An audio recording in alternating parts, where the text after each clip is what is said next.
Hi ಎಲ್ರಿಗೂ ನಮಸ್ಕಾರ. ಮಲ್ಲಪ್ಪನ ಬೆಟ್ಟ ಅಂತ ವಾಲ್ಮೀಕಿ ಶ್ರೀರಾಮ ದೇವರ ಬಾಣ ಬಿಟ್ಟು ಆದ್ರೆ ಇಲ್ಲೊಂದು ಟ್ವಿಸ್ಟ್ ದರ್ಶನ ಕೊಟ್ಟಿದ್ದು ರೆಡಿ ಮಾಡ್ದ ಜಾಲಿ ಮೂಡಲಿದ್ರು ಜಾಗರೊಳ್ಳಿ ಜನ ಎಲ್ಲರೂ ಅಲ್ಲಿಗೆ ಅಸೆಂಬಲ್ ಆಗಿದ್ರು. ಮಾರ್ನಿಂಗ್ ಒಂದು 5:05ವರೆಗೆ ಶ್ರೀಕೃಷ್ಣ ಚಕ್ರ 15 ವರ್ಷಕ್ಕೊಂದ್ಸಲ ನಡೀತಾರದು ಜಾತ್ರೆ ಐಟಮ್ ತಗೊಳಕ್ಕೂ ಇಷ್ಟೊಂದು ರಶ್ ಇದೆಯಲ್ಲ.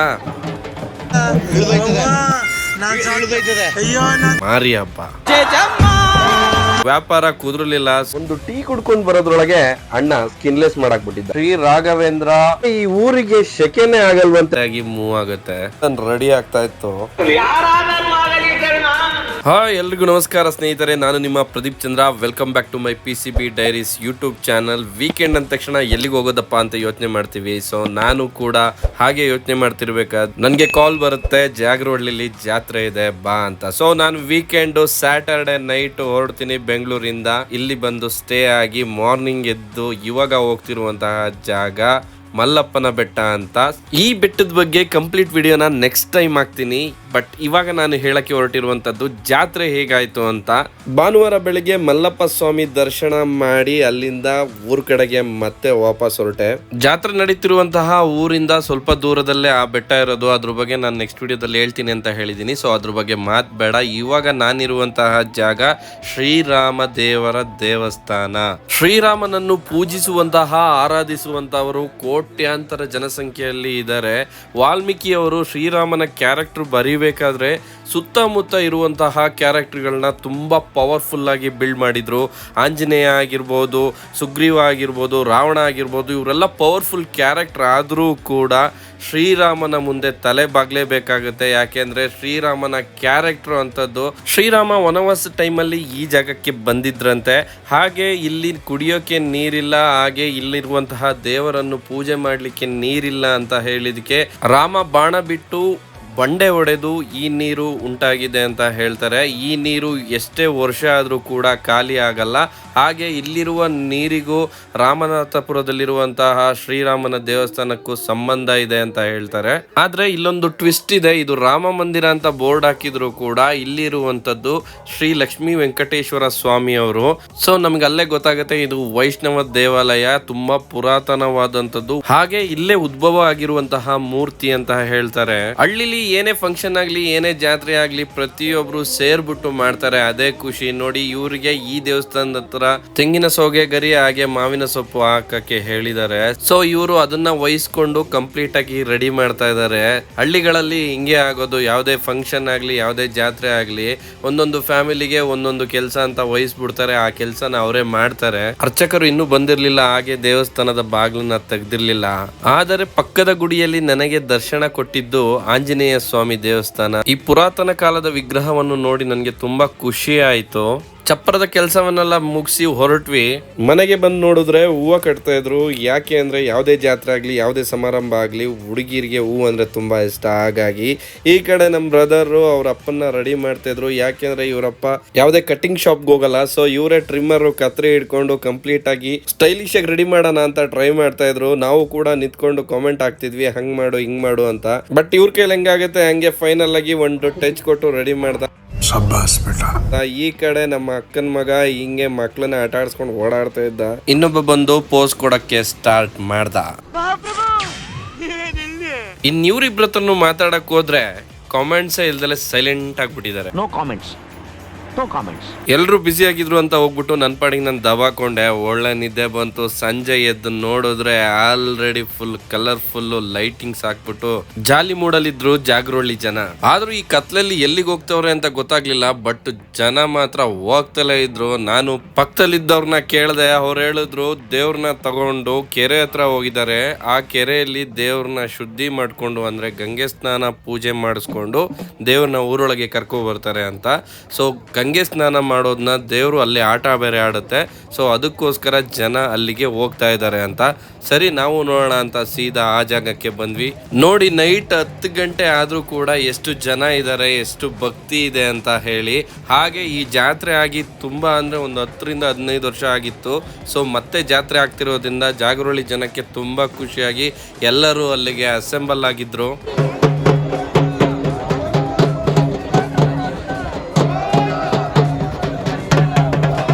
ಇಲ್ಲಿಗೆ ಊರಿನ ದೇವರಾದಂತಹ ವೆಂಕಟೇಶ್ವರ ಸ್ವಾಮಿ, ಓಬ್ಳು ನರಸಿಂಹಸ್ವಾಮಿ ಹಾಗೆ ಶ್ರೀರಾಮ ದೇವರನ್ನ ಕರ್ಕೊ ಬಂದಿರ್ತಾರೆ ಗಂಗೆ ಸ್ನಾನ ಮಾಡಿಸ್ಕೊಂಡು ಹೋಗೋಕೆ. ಗಂಗೆ ಸ್ನಾನ ಆದ ನಂತರ ದೇವರು ಕುಣಿಯೋಕ್ಕೆ ಸ್ಟಾರ್ಟ್ ಮಾಡ್ತಾರೆ. ಸೊ ಇಲ್ಲಿ ಪಟಾಕಿಗಳ ಹಬ್ಬರ ಜಾಸ್ತಿ ಇರುತ್ತೆ, ಪಟಾಕಿ ಸೌಂಡ್ ಜಾಸ್ತಿ ಇರುತ್ತೆ. ಇಡೀ ಜಾಗರಹೊಳಿ ಜನ ಆ ಕಡೆ ಸೇರಿದ್ರಿಂದ ಜನರ ಮಾತುಗಳು, ಜನರ ಕಿರಿಚಾಟ ಕೂಡ ಜಾಸ್ತಿ ಇತ್ತು. ಬಟ್ ಇದೊಂಥರ ಖುಷಿಯ ವಾತಾವರಣ ಅಂತ ಹೇಳ್ಬೋದು. ಯಾಕೆ ಅಂದ್ರೆ ತುಂಬಾ ವರ್ಷದಿಂದ ಜಾತ್ರೆ ಆಗಿರ್ಲಿಲ್ಲ, ಈ ವರ್ಷ ಜಾತ್ರೆ ಆಗ್ತಿದೆ ಅಂತ ಹೇಳ್ಬಿಟ್ಟು ಎಲ್ಲೆಲ್ಲಿಂದ ಊರು ಬಿಟ್ಟು ಬೇರೆ ಕಡೆ ಕೆಲಸ ಮಾಡ್ತಿರೋರು ತಮ್ಮ ಊರಿನ ಕಡೆಗೆ ಬಂದಿರ್ತಾರೆ. ತಮ್ಮ ಊರಲ್ಲಿರುವಂತಹ ಬಂಧು ಬಾಂಧವರು, ಸಂಬಂಧಿಕರನ್ನ ಸೇರಿರ್ತಾರೆ. ಸೊ ಆ ಖುಷಿಲಿ ಇಷ್ಟು ಜನ ಸೇರಿದ್ದಾರೆ ಅಂತ ಹೇಳ್ಬೋದು. ಹಾಗೆ ಎಲ್ಲ ಊರಿನ ಸ್ನೇಹಿತರು, ಹುಡುಗರು ಸೇರ್ಕೊಂಡು ಡ್ಯಾನ್ಸ್ ಕೂಡ ಮಾಡ್ತಾ ಇದ್ರು. ಅದನ್ನ ನೋಡಕ್ಕೆ ತುಂಬಾ ಖುಷಿ ಕೂಡ ಆಯ್ತು. ಒಂದು ಸ್ವಲ್ಪ ಹೊತ್ತು ಹೋದ್ಮೇಲೆ ದೇವರು ಊರಿನೊಳಗಿರುವಂತಹ ಒಂದು ಕಣಕ್ಕೆ ಬರುತ್ತೆ. ದೇವರು ಇಲ್ಲಿಗೆ ಬರುತ್ತೆ ಅಂತಾನೆ ಹೇಳಿ ಈ ಕಣನ ರೆಡಿ ಮಾಡಿ ರಂಗೋಲಿಯನ್ನು ಬಿಟ್ಟಿದ್ರು.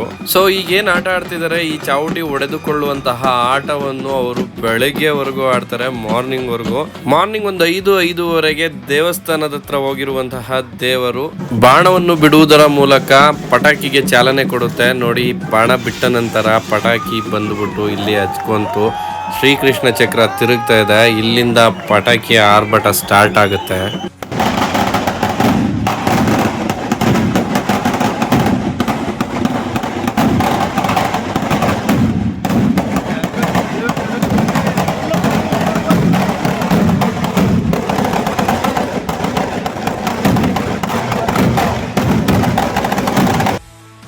ಬೆಳಿಗ್ಗೆ ದೇವರು ಎಲ್ಲ ದೇವಸ್ಥಾನಗಳಿಗೂ ಬಂದು ಪಾದಸ್ಪರ್ಶವನ್ನು ಮಾಡಿ ಹೋಗುತ್ತೆ.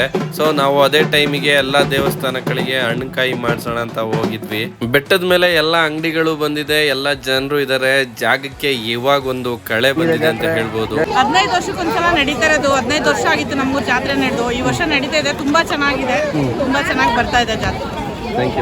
ಕೆಲವರಿಗೆ ಗೊತ್ತಾಗಲ್ಲ ನಾನು ಯಾವ ಜಾಗದಲ್ಲಿ ಇದ್ದೀನಿ ಅಂತ. ನಿನ್ನೆ ಬೆಳಿಗ್ಗೆ ನಾವು ಚಪ್ಪರ ಹಾಕಿದಂತಹ ದೇವಸ್ಥಾನದ ಜಾಗದ ಹತ್ರ ಇದೀವಿ. ಇದೇ ಬೆಟ್ಟ, ಇಲ್ಲೇ ಜಾತ್ರೆ ನಡೆಯುವಂತಹ ಜಾಗ. ಫಸ್ಟ್ ಹೋಗ್ಬಿಟ್ಟು ಬಾಸ್ಗೊಂದು ನಮಸ್ಕಾರ ಹಾಕೊಂಡ್ ಬಂದೆ. ಹೊಡಿತಿದ್ ಸೆಕೆಗೆ ಫಸ್ಟ್ ಒಂದು ಜ್ಯೂಸ್ ಕುಡಿಯೋಣ ಅಂತ ಜ್ಯೂಸ್ ನ ಫ್ರೀ ಆಗಿ ಪ್ರೊವೈಡ್ ಮಾಡ್ತಿದ್ರು. ಒಂದು ಜ್ಯೂಸ್ ಕುಡ್ದೆ. ಕಂಪ್ಲೀಟ್ ಆಗಿ ಜಾತ್ರೆ ನೋಡ್ಕೊಂಡು, ಜಾತ್ರೆ ಐಟಮ್ ತಗೊಳಕ್ಕೂ ಇಷ್ಟೊಂದು ರಶ್ ಇದೆಯಲ್ಲ, ನಮಗೆ ಆಲ್ರೆಡಿ ಜಾತ್ರೆ ಐಟಮ್ ತಗೊಳ್ಳೋ ಏಜ್ ಮುಗಿದೋಗಿದೆ. ಜಾತ್ರೆಯ ಸವಿ ನೆನಪಿಗಾಗಿ ಒಂದೆರಡು ಫ್ಯಾಮಿಲಿ ಫೋಟೋ ತಗೊಂಡು ಅಲ್ಲಿಂದ ಹೊರಟ್ವಿ.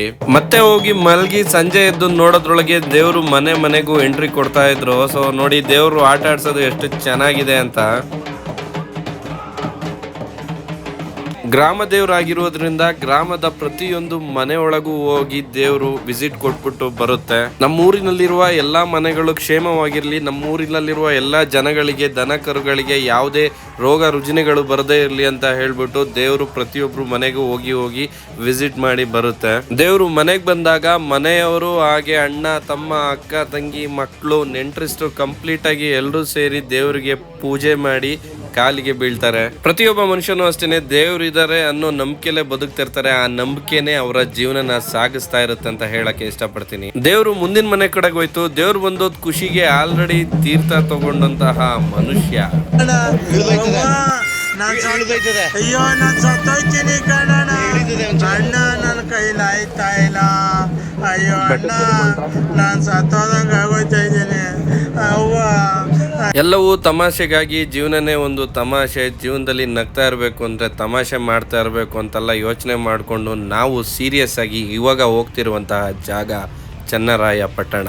ದೇವರು ಸೋಮವಾರ ಎಲ್ಲ ಮನೆಗಳಿಗೆ ಹೋಗಿ ಬಂದು ದೇವಸ್ಥಾನವನ್ನು ಸೇರಿದ ನಂತರ ಮಂಗಳವಾರ ಮಾಡುವುದೇ ಮಾರಿ ಹಬ್ಬ.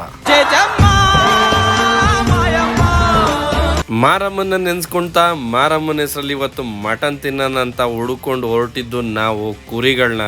ಒಂದ್ ಕಡೆ ಕುರಿಗಳನ್ನ ನೋಡಿದ್ವಿ, ವ್ಯಾಪಾರ ಕುದುರಲಿಲ್ಲ. ಸೊ ಬೇಡ ಅಂತ ಬಿಟ್ಬಿಟ್ಟು ಬಂದ್ವಿ. ಯಾಕಂದ್ರೆ ಅಲ್ಲಿಂದ ಇನ್ನೊಂದ್ ಕಡೆ ಶೆಡ್ಡಿಗೆ ಹೋಗಿ ಅಲ್ಲಿ ಒಂದೆರಡು ಕುರಿಗಳನ್ನ ನೋಡಿದ್ವಿ, ಯಾವ ಕುರಿ ಬೆಸ್ಟ್ ಅಂತ. ನಮ್ ಜೊತೆ ಇರೋದು ಪಂಟ್ರಗಳಾಗಿರೋದ್ರಿಂದ ರೋಗ ಇಲ್ದೆ ಪೇಷಂಟ್ ಡಾಕ್ಟರ್ ಹತ್ರ ಹೋಗಲ್ಲ, ಡೀಲ್ ಇಲ್ದೆ ಡಾನ್ ನನ್ನಂತ ಪಂಟ್ರ ಹತ್ರ ಬರಲ್ಲ. ಡಿ ಬಾಸ್ ಡೈಲಾಗ್ ನ ಮನ್ಸಲ್ಲೇ ಹೇಳ್ಕೊಂಡು ಅಂತೂ ಇಂತೂ ಒಂದು ಕುರಿನ ಸೆಲೆಕ್ಟ್ ಮಾಡಿದ್ರು. ಒಂದು ಟೀ ಕುಡ್ಕೊಂಡ್ ಬರೋದ್ರೊಳಗೆ ಅಣ್ಣ ಸ್ಕಿನ್ಲೆಸ್ ಮಾಡಕ್ ಬಿಟ್ಟಿದ್ದ. ಚಿಕನ್ ಅಲ್ಲಿ ವಿತ್ ಸ್ಕಿನ್ ವಿತೌಟ್ ಸ್ಕಿನ್ ಅಂತಿದೆ, ಮಟನ್ ಅಲ್ಲಿ ಏನಾದ್ರು ವಿತ್ ಸ್ಕಿನ್ ವಿತೌಟ್ ಸ್ಕಿನ್ ಅಂತ ಏನಾದ್ರು ಇದೆಯಾ ಗೊತ್ತಿದ್ರೆ ಒಂದು ಕಾಮೆಂಟ್ ಹಾಕಿ. ಮನೇಲಿ ಫೋನ್ ಮಾಡ್ತಿದ್ರು ಅಂತ ಬೇಗ ಮಟನ್ ಓಡಿಸ್ಕೊಂಡು ಮನೆ ಕಡೆ ಹೊರಟ್ವಿ. ಊರೊಳಗ್ ಬಂದ್ ನೋಡಿದ್ರೆ ಊರೊಳಗೆ ಸ್ಟೇಜ್ ಆಗ್ತಾವ್ರೆ. ಏನಕ್ಕೆ ಆಗ್ತಾವ್ರೆ? ನಾಟಕ ಇದೆ ಸಂಜೆ ಅಂತ ನನಗೆ ಆವಾಗ ಗೊತ್ತಾಯ್ತು. ಓ ನಾಟಕ ನೋಡ್ಬೋದು ಅಂತ ಅನ್ಕೊಂಡೆ.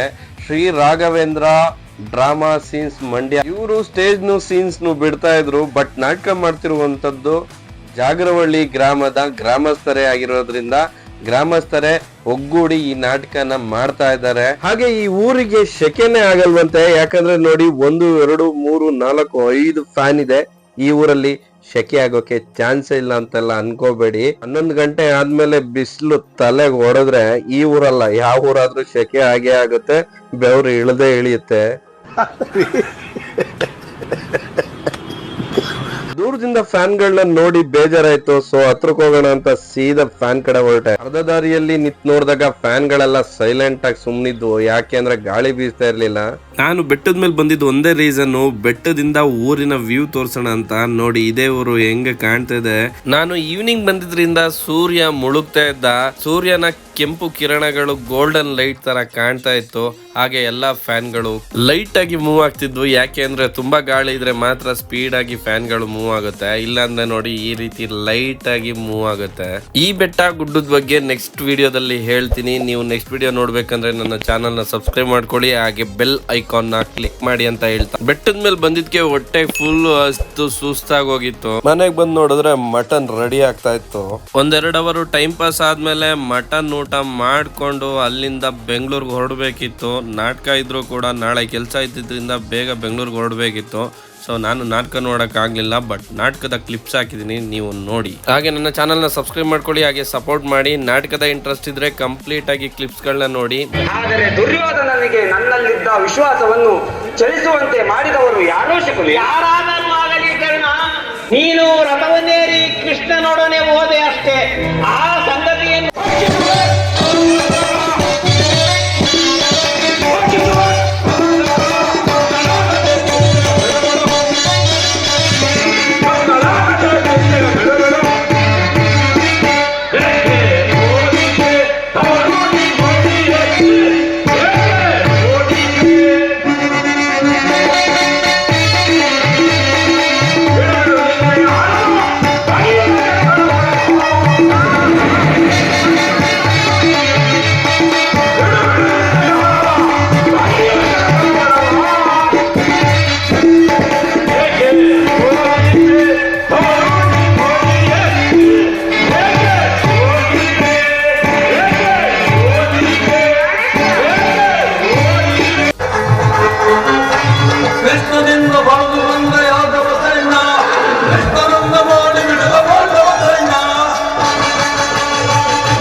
ಕುಲದೀಪ ಮಧುಮೇಶ್ವರ ಕುವರ ಕರುಣಾಳು ಕುರುಪು ಪರಾದೇಶ್ವರ